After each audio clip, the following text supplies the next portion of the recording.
operasi dengan lebih baik. Bagi menyelesaikan masalah bekalan air daerah Telupit, memandangkan masalah air daerah Telupit sangat kritikal pada ketika ini.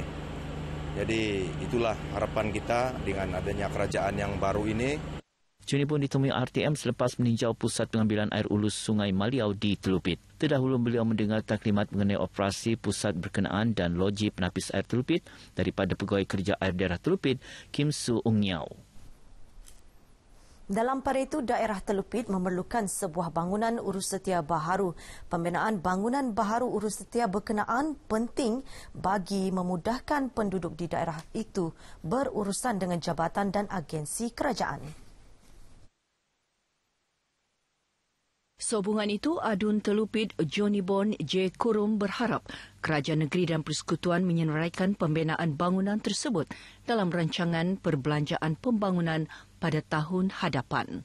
Bangunan ini sangat penting bagi menampung agensi-agensi kerajaan supaya dapat disatukan dalam satu bangunan urus setia itu untuk memudahkan rakyat kita berurusanlah. Buat masa ini pejabat-pejabat kerajaan yang ada di Telupit ini sangat uzur dan sampai waktunya kita memerlukan satu bangunan urus setia pentadbiran daerah Telupit yang lebih baik. Beliau ditemui RTM selepas meninjau keadaan sawah padi di Kampung Bauto dan Kampung Gambaron Telupit yang terjejas akibat bencana banjir.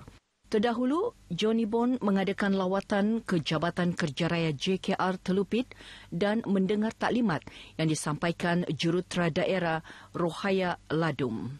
Mengenai sawah padi penduduk yang terjejas akibat banjir, Johnny Bon berkata beliau akan mengadakan perbincangan bersama Jabatan Pertanian untuk mendapatkan bantuan bagi membantu petani-petani yang terlibat, yang melibatkan 13 sawah padi terjejas di Kampung Gambaron dan 4 di Kampung Bauto.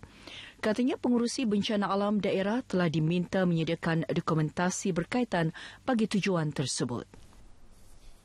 Sekian berita pagi Sabah budaykan norma baharu pandemik COVID-19 belum berakhir. Saya Sharon Raymond, salam sejahtera.